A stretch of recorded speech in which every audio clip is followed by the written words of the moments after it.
I wasn't going to make a video on this, but honestly, it has been on my mind for the last 2 weeks, so let's talk about Evolution. And namely, I want to talk about how this was probably one of the best PLEs of the year and was simultaneously being like deprioritized, put second place, etc., by the WWE, but we will get to that. I have lots of thoughts of the lead up and the presentation of it all, but let's get into some of the matches because they were good ones. So first we had Becky, Bayley, and Lyra for the Intercontinental title, and honestly, I have loved watching Becky and Lyra go at it for the last couple of events, and I think they're fantastic together. So to throw Bayley in here honestly made it even that much better. It's so crazy because I had never really paid too much attention to Lyra or Bayley.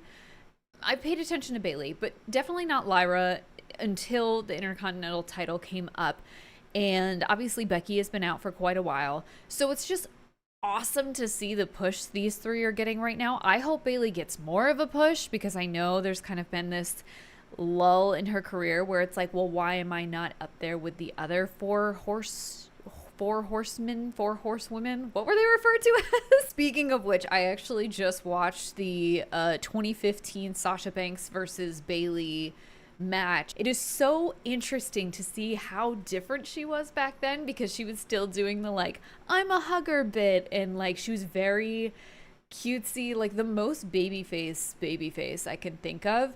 And now, like, she still gets to live that babyface life, but I do really appreciate this strong, more mature character that they have her in. Like, thank God they didn't make her keep that character. I don't think they could have. If anybody has the match or general time period of, like, where she had her initial heel turn, where she was, like, slashing the wacky waving inflatable arm men, because I've seen that little clip. I would love to watch that, so let me know. Anyway, these three seem to work really well together. I thought the title was going to Bayley, but you know what? It's fun that they're keeping Becky on this title run, and her and Seth both being heels at the same time is super fun. This really is my first full experience with Becky, so like I like her as a heel. I think she does it well. I haven't seen a babyface run with her. I guess that would probably be pre WrestleMania 40 if I had to guess that Rhea was the heel at that time. I particularly liked when Becky tried to pin Bayley and Lyra at the same time, and also the way that she finished the match, having rolled up Lyra and then to roll up Becky or Bayley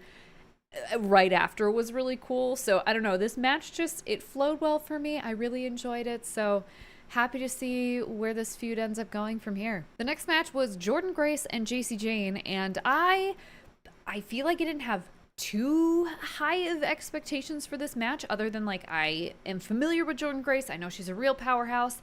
I don't think I had ever seen Jacy Jayne before, so this was new for me. I was really excited to see WWE featuring a women's NXT title match right there on a PLE, so that was cool. Unfortunately, I just don't watch NXT right now. I would really like to. If you've got particular matches, again, feel free to send them my way.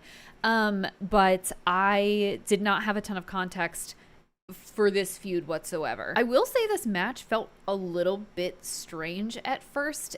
I don't know if it was the pace or what was going on, but it felt almost a little too telegraphed, if you know what I mean, just like here and there. Again, I'm not a professional. I couldn't do this. Who am I? I'm just some lady watching wrestling, so I can't really I can't say that they weren't entertaining me because I was entertained. I think it was just a little slow to start, but it really picked up. It picked up, and honestly, it was really enjoyable. Jordynne did take a pretty nasty bump at the end of it. I don't know if her nose was broken. I haven't checked in that far, but yeah, she had a nice little bloody nose at the end of that. Kind of made her look badass, though, I'm not gonna lie. I feel like everyone saw the Blake Monroe heel turn happening, so that'll be cool and fun. I actually, speaking of, again, I've been watching matches over on my Patreon. Shameless plug if you want to go join over there. I've got some free content, but also if you want me to watch your favorite matches, I will, and it's a great time. Anyway, I just got to watch the Mariah May versus Toni Storm All In from last year, I believe. Was it All In? Either way, I got to watch that feud a little bit, and I got to watch that final match. It was just holy shit bloody. It was great. I really enjoyed it. Again, I don't watch a lot of AEW, but The AEW matches I have been watching recently that have been sent to me have been really good, and honestly, I'm considering watching a little bit more. AEW seems to feel more like the indie shows I've been to, and the kind of, I don't want to say more edgy wrestling, but it does kind of feel more edgy. I don't know. That's besides the point. Either way, I am sort of familiar with Mariah May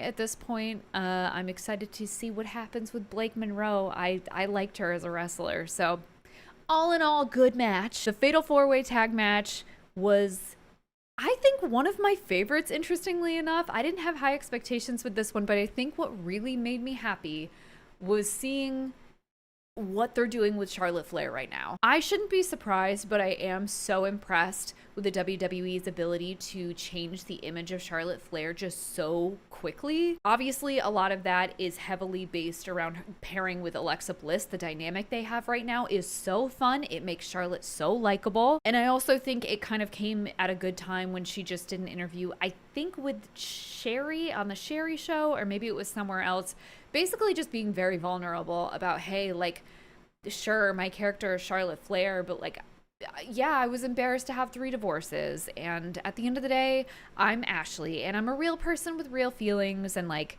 I don't mind being a heel in the ring, but also like, you brought my divorces and my like failings and my misgivings, whatever, into the ring. Which, I don't know, does that cross the line in wrestling? I have no idea. Probably made her feel really shitty.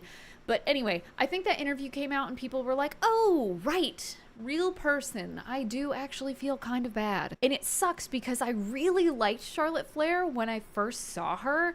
And I saw her when she was injured. Obviously, my first experience was Charlotte Flair versus Rhea Ripley, WrestleMania 39. So this was after WrestleMania 40. It was a match I watched on the channel. You can go find that video somewhere around here.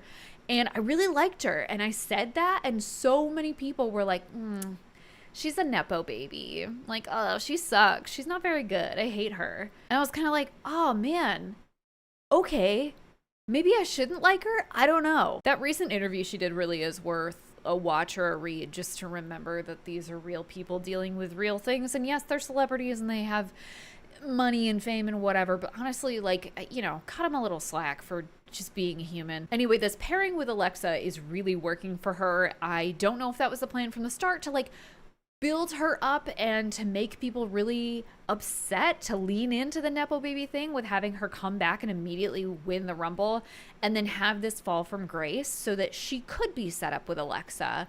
I don't know. It seems to work out really perfectly, and I love how much fun she's having with it right now. It's kind of this like big sister, little sister thing that they've got going on, and it's so fun.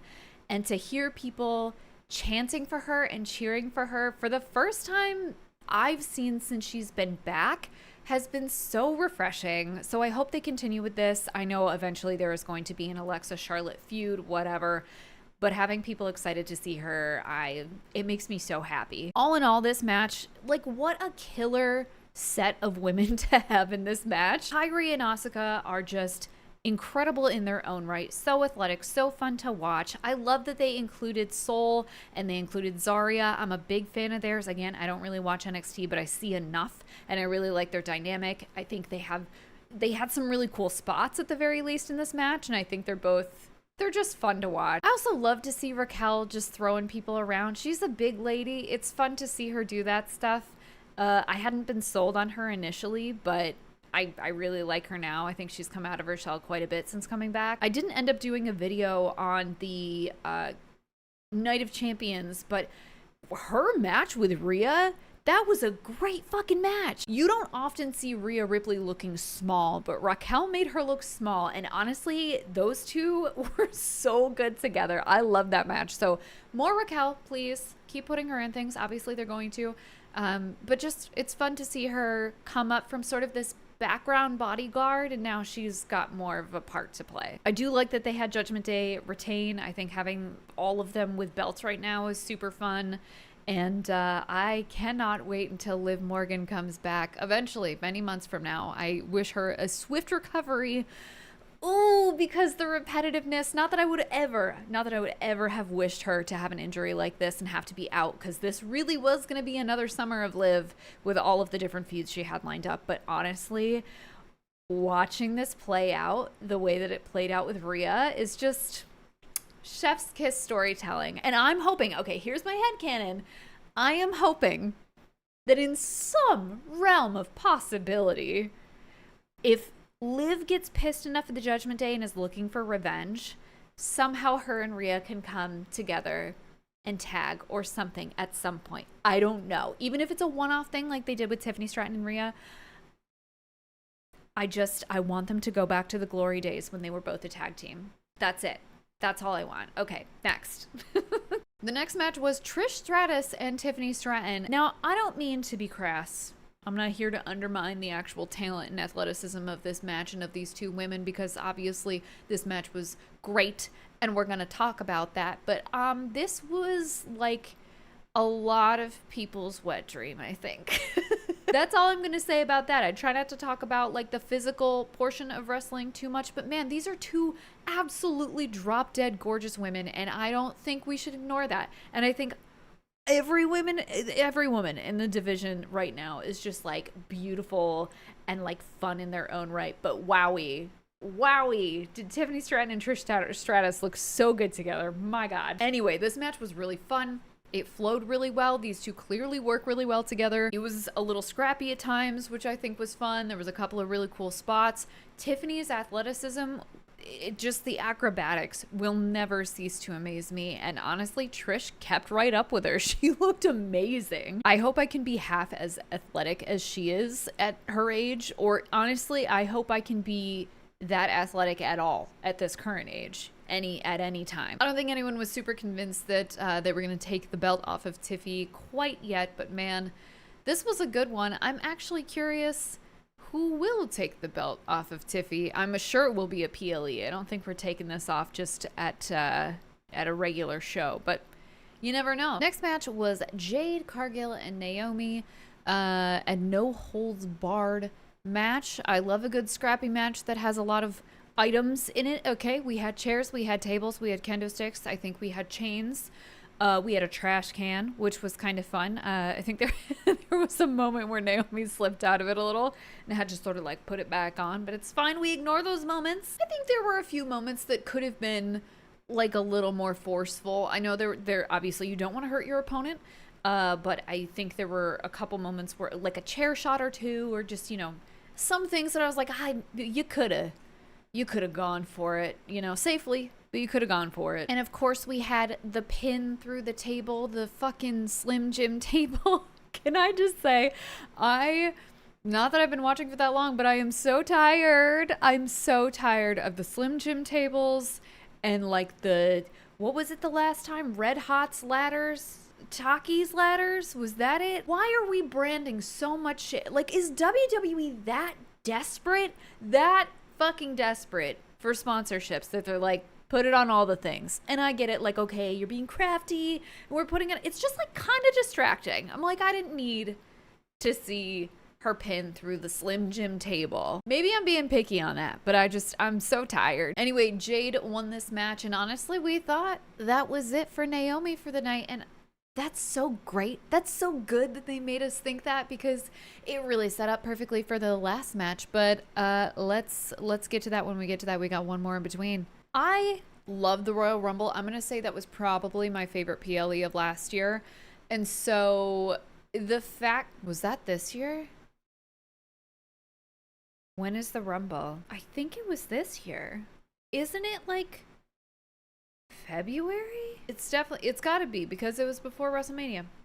Pause. When was WWE Royal Rumble 2025, right? We had it. Yeah, it was February 1st. My God, time flies. Anyway, Royal Rumble was my favorite thing, my favorite PLE, and I'm just so happy I got to see another women's Rumble. There was one particularly fun moment where I think it was like Lola Vice, Nikki Bella, and someone else did like oh man, is it a German suplex where they like flip him over at the same time? I think it was Piper, and it was Alba Fire. Yeah, okay. My brain. I'm filming this on a weekday, which I don't usually do, and I think it is just fucking with me. Anyway, they did like a triple double flip. Double flip, double triple flip, trouble check. You know the one, like the German sibling. It was really cool. Naya obviously was in there absolutely tearing through people as she does. I always like to see her just kind of brute force it. I don't know. It's fun to see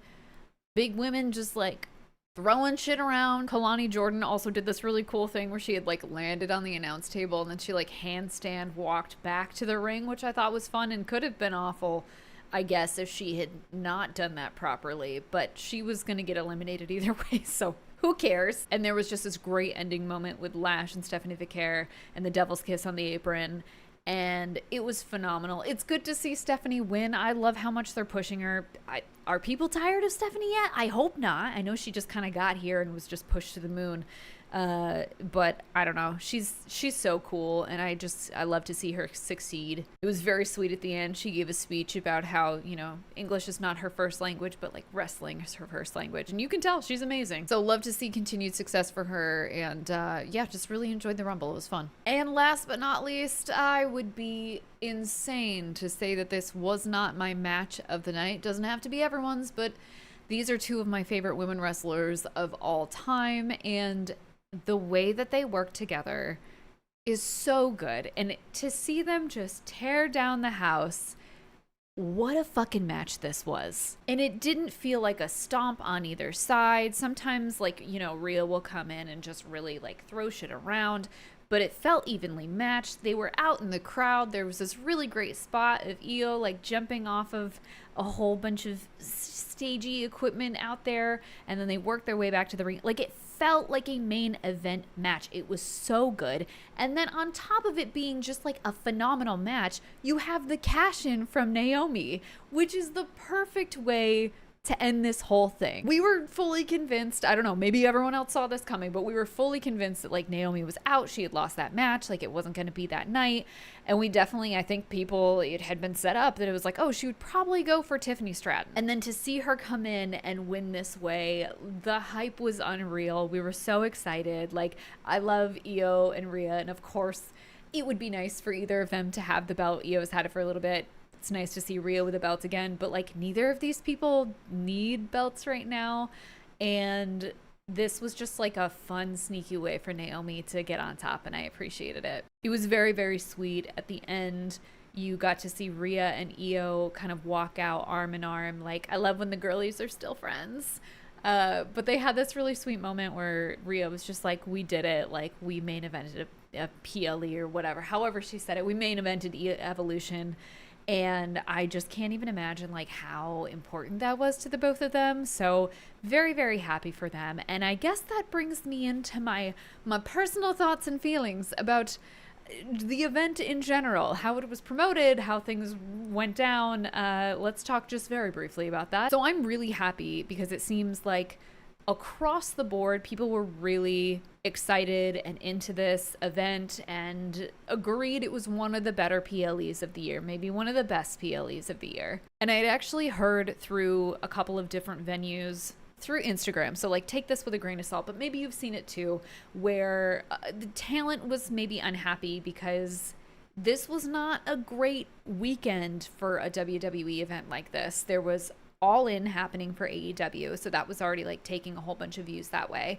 And then I guess across from the venue there was like a Beyonce concert that day or that weekend or something, and so that was a little bit of an issue. And I can't speak to this really personally because I don't know what level of promotion it should have gotten or like didn't get. I don't know if I was just not paying attention, but a lot of people felt like this event was not as heavily promoted the way that every other PLE is for WWE. And with how much it popped off and how hype it was, it just makes me think like, why was this not a Saturday night PLE? Like, why am I wrong in thinking that like, oh, we've just proven that like women can main event PLEs and they kill it every time, tear the house down. So like, why can we not just move it to like a standard Saturday night PLE? And maybe it will be in the future and that'll be amazing.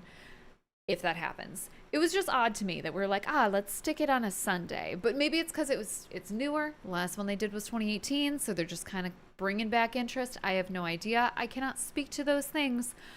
I just think it deserves its spotlight, if you will. So those were my thoughts on that. And I recognize this is obviously my own gender bias, my own girl power here, but like, I looked up some statistics of how many women have actually main evented PLEs in the last, I don't even remember how many years. I guess it's just all years. It's just the amount of matches women have actually main evented in WWE.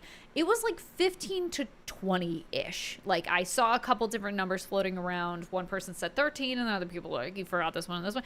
It was a very small percentage compared to the amount of matches in PLEs ever. If you have the correct number or you know exactly what it is, please let me know. But it seems to be obviously very disproportionate. I just feel like women can be main eventing PLEs way more.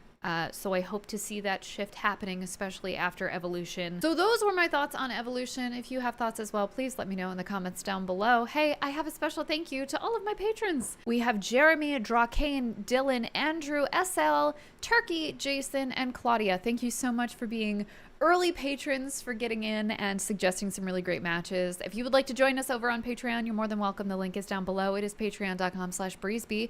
I do have free content there, like I said. If you want to check that out, go ahead. I'm gonna post some more, but if you want to join the conversation and give me some stuff to review, I would love to chat with you about wrestling. Anyway, that is it for me. Thank you so much for watching, and I will see you in the next video. Goodbye.